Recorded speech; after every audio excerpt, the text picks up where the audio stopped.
Let's see. Grandma, when you were in school, were you taught the earth was flat or a globe? It was flat. It was flat, right? Yeah. It's not a globe. Crazy. Yeah.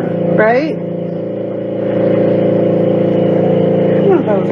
You might need to pray for this boy I'm about to show you, because his family might not ever see him again. So Ethan Gould, a 19-year-old pilot, did something apparently nobody is supposed to do. Ethan, being the pilot that he is, wanted to be the first person to fly around the 7 continents solo. And what did he do? He flew. And he flew to Antarctica, and you already know what that meant, right? Ethan got locked up, and now they're holding him until they figure out what he was really doing flying in Antarctica. This is his Instagram page right here. And like I said, he wanted to fly to all 7 continents solo and be the first person to do that. But he also wanted to raise $1 million for cancer. This is what he took those trips for. So basically, they detained Ethan because he filed a false flight claim, saying that he was going one place, but he wound up in Antarctica. Ethan was in southern Chile. He left southern Chile, and then he said that his plane was having some sort of complications. And those complications led him into Antarctica. And you already know what happens after that, right? And we all know how they feel about Antarctica. Why is Antarctica so protected? Why can't you fly in Antarctica? What don't they want you to see that's behind that ice wall in Antarctica?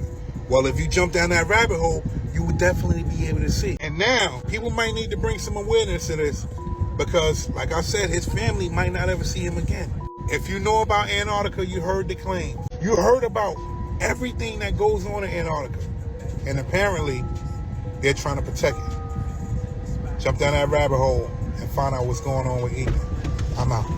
Genuine question for anybody who can answer this. So apparently, July 8th, 99% of the world's population will see daylight at the exact same time.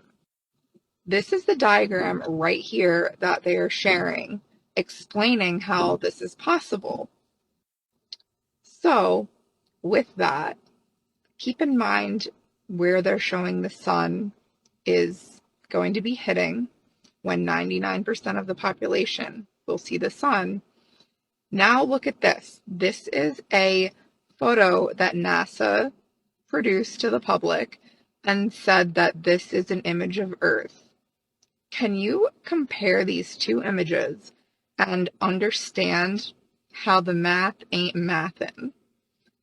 Yeah, something's up here, so you might want to look into this a little bit. According to NASA's own image of the Earth, this is the only amount of sunlight that should be able to be seen by people at one time. So how is it that the light is hitting the other side of the Earth? A little confused. A teenage pilot has been detained by Chilean authorities after illegally flying to Antarctica, and I bet you know who he is. Pilot and social media star 19-year-old Ethan Gould has been on a journey to fly to all 7 continents in an effort to raise money for cancer research in his Cessna 182. He was inspired to embark on this journey after his cousin was diagnosed with cancer. He's an IFR-rated pilot with over 700 hours and has multiple Atlantic crossings. On Saturday, over 100 days into his journey, he found himself in Chile, conveniently close to the most difficult of the 7 continents to land in, Antarctica. He took off from Punta Arenas Airport early on the morning of the 28th and modified his flight plan, now heading directly south to the most remote continent. After the roughly 800-mile journey, he arrived at Teniente Marsh Airport on King Island, Antarctica, where his landing was caught on camera. Obviously, this wasn't the most wise decision, but the cause he's raising money for is noble, and it'd be pretty cool to be able to say you landed your personal Cessna in Antarctica at only 19 years old. So the first topic that the globe proponents will say is, you don't know how big that Pacific Ocean is. The Pacific Ocean takes up half of the globe, which it doesn't take up half the globe, but it takes up half the globe, and that's what makes this 99% of daylight possible. So we're going to bring this big ocean back here to the back, and we're going to put the Terminator line right here on California, okay? Because we want the United States. A lot of people live here, and we're looking for people, not land. So we're going to cut this off in California. Let's come over here and see what we got. So what we've ended up with is over half the population of China is in complete darkness. This has to be in daylight. Indonesia, way back here is Australia. It's all in complete darkness. Look at all this land that's in complete darkness. There's too many people here for this to work. So let's bring that Chinese population back on the Terminator line. Let's step back over here and see what we've got. Well, looky there. Over half of the United States is now in complete darkness. To get 99% of the population, you've got to get more than that. Look how much of South America is in. There's a lot of people down here. You can't get 99% of the population in daylight on a globe. It does not work. So if you'd like to join us in the comments down below, give me your opinion on what I can do differently to make this work, because I've tried this. I've tried it with the axis of tilt pointed in a different direction, and that actually makes it even worse. So you have to point it like this, which is the way it's supposed to be for that time of year. But I can't find any place on this globe to where 99% of the population experiences some form of daylight all at the same time. It does not work.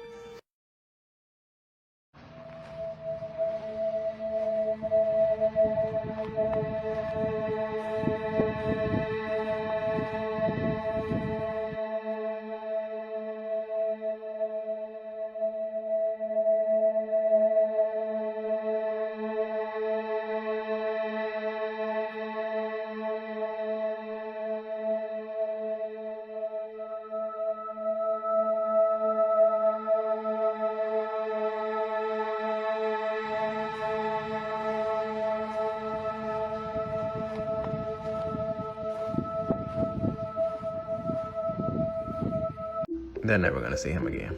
Like, when I say never, never. We ain't gonna never so much as see a social media post from this kid ever again. And all he did was something that, when you think about it, all he did was something that an average 19-year-old who just got their pilot license would do. It's no different than when kids first get their driver's license. They go driving and doing shit they ain't got no business doing. He got his pilot license and was doing shit he ain't had no business doing. He's detained. Who owns Antarctica? That's my only question. And what's so, outside of what they tell us, what's so bad about a motherfucker going to see that? Because you can go to Antarctica on, you can take the boats to get there. But when it comes to flying, they shut all that shit down. So he was able to successfully fly there, land there, get arrested and detained.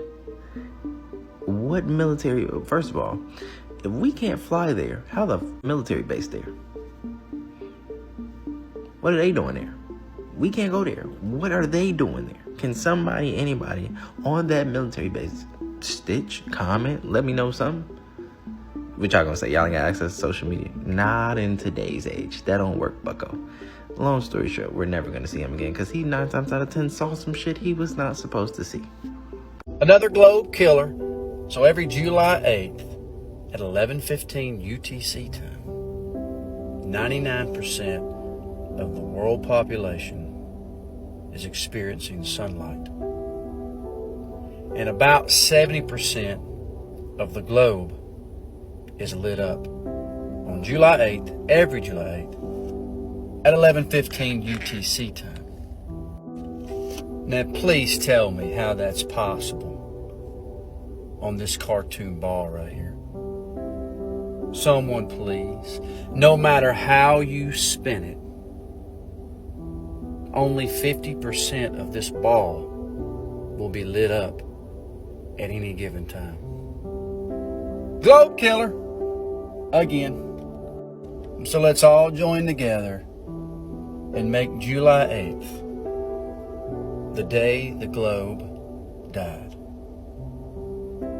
So bye-bye, Globey, bye-bye. Okay, I've just got off the phone with Ethan Guo, the 19-year-old pilot that's been detained in Antarctica, and it's not looking good. Firstly, for anyone that doesn't know, Ethan is trying to raise $1 million for cancer research by becoming the first person ever to fly to all 7 continents solo. He's been traveling for over 360 days and only has one continent left, the one that he's currently detained on, Antarctica. And if you're thinking, detained by who? No one owns it. Well, that's where things get tricky, because on the 28th of June, he took off from Chile heading to Argentina, when he says the weather conditions got so bad he had to declare an emergency and divert to land at Tennant Marsh, which is a public airfield in Antarctica. And when he did, everything seemed okay. He was met by a fire response team, and after a bit of a conversation and an hour later, they said he was clear to take off again, but he should file a new flight plan with the control tower. However, before he could, another group of people, this time in black clothing, approached him and said he was under arrest. He would only later find out that this was the Chilean Navy. After arresting Ethan, they searched his plane, moved it into a hangar, and then later that night they took his phone, they strip searched him, and then placed him in a room under guard supervision and did not allow him to contact the consulate or use Wi-Fi. Now here is where things get crazy, because Chile has been trying to claim this part of Antarctica since 1940, about a year after World War II broke out. But under the Antarctic Treaty, which they also signed in 1961, no country can claim sovereignty over Antarctica. So that begs the question, what legal basis do they have to apply Chilean law to a non-citizen outside of Chile? That's not to mention that Ethan declared an emergency to land, which in the aviation world typically grants you immunity from laws and repercussions pending an investigation. From their perspective, they are saying that Ethan lied about the emergency, saying that his social media posts about his goal trying to land on all 7 continents suggests evidence for intent rather than a real emergency. And now things have got real bad. He said that they've now placed a 90-day travel ban on him from leaving Chile while they investigate. Problem is though, he's not in Chile, and he can't even get there because he says that they won't allow him to fly the plane, and there's no boats or planes to get back there for months. He says he can't even leave the Navy barracks without someone having to go with him. So he's now stuck in Antarctica in peak winter, hoping that his legal team can somehow get him out. But at least he's got his phone back now, so I'll keep speaking with him and keep you guys updated as we know more. Every July the 8th, the spinning ball Earth gets destroyed.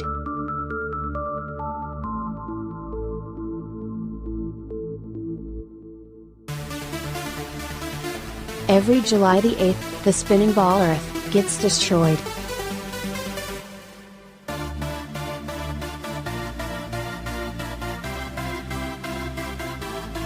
Every July the 8th, the spinning ball Earth gets destroyed.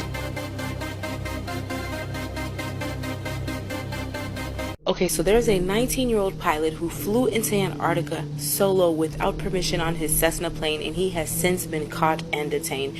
Ethan Guo is 19. He set out on a mission May of 2024, flew out of Memphis. He wanted to go to all 7 continents, and he's been documenting his whole process. He has a huge IG following, and he's been doing a great job. He's gone to over 60 countries. However, he landed in Chile. He submitted flight information saying he was going to be flying over the city of Punta Arenas. Next thing you know, he lands in Antarctica, and the authorities are furious. They're like, you have no authority to be here, you don't have any permissions, any permits, and they have detained him. Now they're going to be sending him back over to Chile, where he'll be detained for another 90 days pending further investigation. But it causes people to wonder, because this man was doing a great job. All of this was for research purposes, because he has a cousin who has Hodgkin's lymphoma, so he wanted to raise cancer awareness and raise over $1 million to research for cancer.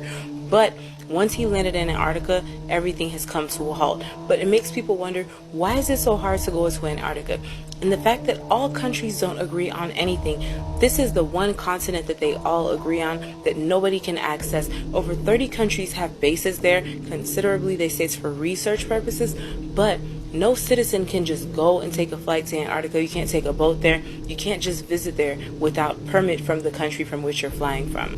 What do you guys think about that? A lot of people tend to think that there's something beyond the ice wall. A lot of people tend to think that there's something underneath the water, that they're hiding other lands. I don't know exactly what's what over there, but I do know that Antarctica is full of deep secrets and mysteries, and they are trying to keep everybody away. Similar to Area 51, similar to the Vatican, there are so much hidden truths all around those areas, and I really wonder what exactly is going on, because these countries are quite literally willing to take innocent lives and go to war for just about anything from oil to money. But when it comes to this one specific place, everybody is on the same page, and that really makes you wonder why. Every July the 8th, the spinning ball Earth concept gets destroyed. Look at the glober in the image below trying to make this work out on the globe. It's impossible. It's impossible for the sun to wrap around 3/4 of a ball. It only makes sense on the flat Earth. You cannot have the tip of South America lit by the sun at the same time the whole Asia and the far north of Russia and Canada and the United States are all lit by the sun. The globe is dead. It's time we ask NASA to reimburse taxpayers for all the money they have stolen since its creation. In 1958, So the 19-year-old that's been arrested for flying to Antarctica without permission, my question is, like, what was his plan all along? So if you haven't seen this story, Ethan is a 19-year-old who his plan was to fly to all 7 continents to help raise money for cancer. Also, his website has now been removed. So he's charged with filing a false flight plan and then entering a restricted area, because what he did was he left southern Chile and his flight plan only had him flying over this area right here. Well, his lawyers are claiming that he started having flight complications and just decided to fly to Antarctica. I mean, either way, at this point, it's mission accomplished, right? Because Antarctica was the only continent he had left. So my whole thing was, what was his original plan? Did he ever apply for permission to land in Antarctica? I mean, because come on, it's looking a little suspicious. You're having complications, so you just decide to fly across the ocean? So he's been charged with violating 2 articles of the country's aeronautical code, including one that could lead to short-term imprisonment. But because he left from Chile and then also landed at a Chile-operated station, he did not land in a neutral zone. Chile is the enforcement authority on this. Either way, he has become the first person to fly solo in a small aircraft to all 7 continents. Globe religion believers! As it gets closer to July 8th, the countdown narrows. We lined the NASA globe up. Then Google Earth. The differences create questions. Scientifically, the globe will never receive more than 50% sunlight at any time. When twilight is examined, pause to read. Twilight is the relation of the sun to the horizon, meaning the light within your field of view, not the light of half a globe. Real example. Now, this gentleman, he made claims this was an accurate program, a scale model of the solar system. He kept moving the model around so we couldn't examine it. Luckily, this screenshot was obtained. Lined up with the shadow of the map, you begin to see the issues. Time to flurfinate this! We can clearly see that the impossible's illumination does not match the map's example of illumination. With this evidence, the impossible is cooked. If you can't see the problem, you might be the problem. This program is not accurate, so don't make claims before you investigate. Oh, if you want to focus on population, we can do that also. 99% of population, according to the Weather Channel, would reside in these locations. 1, 2, 3, 4, 5, 6, and the globe. 1, 2, and we will give you 3. You should never argue with hardcore globers. You will not change their mind. There's no evidence that they will accept. You can show them math, you can show them NASA's documents straight up saying, there's like 14 of them, I think, that say that the Earth is flat and stationary in plain terms. There's nothing that you can do to change their mind. They swear they see curvature on obviously flat horizons of like weather balloon pictures. There's just simply nothing that you can do to convince them. And the reason is because it's not an intellectual issue, it's a heart posture issue. So what I mean by that is that they cast Kabbalah spells. In Kabbalah, which is Jewish magic, they worship celestial spheres. We already know that they cast spells on the masses. It doesn't stop at food and like objects and things like that. It also applies to space. That's why these people can't see it, because when you have a hardened heart, God allows spell casting to be done to you. And the reason that they do this spell casting is because those that are hard in heart, they want you to energetically align yourself with the fallen angels, which are the planets. They're literally named after the pantheon gods, which are the fallen angels. That's why they try to get us to say that we live on a spinning globe, because they do. They're trapped in the firmament, and that's why they try to tell us that we live in the Milky Way galaxy. There's no such thing. The fallen, the planets are limited to the Milky Way, so they wander, but they're in like a cage. So every time that they tell us, oh, we live in the Milky Way, no, we don't, because we're not fallen angels. So the people that are so attached to space and the globe model, it's much further beyond like an intellectual issue. It truly is a heart posture issue. And I think that's why so many people that are so wrapped up in space are such hardcore atheists. And those are just two examples. There's so many things that they try to get us to do and say to align with Nephilim or fallen angels that people don't even realize.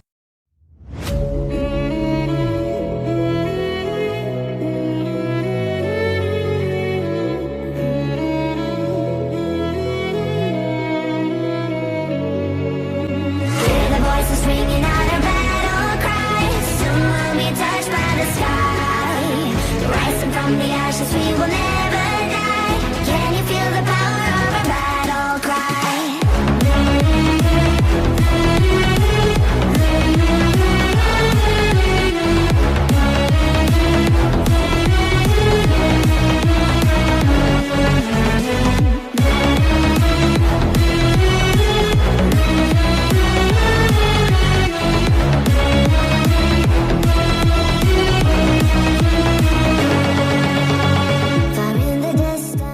The Flat Earth map dates back over 1,000 years. This map is credited to being created by a Persian astronomer. His name was Al-Biruni and he lived between 973 AD to 1048 AD.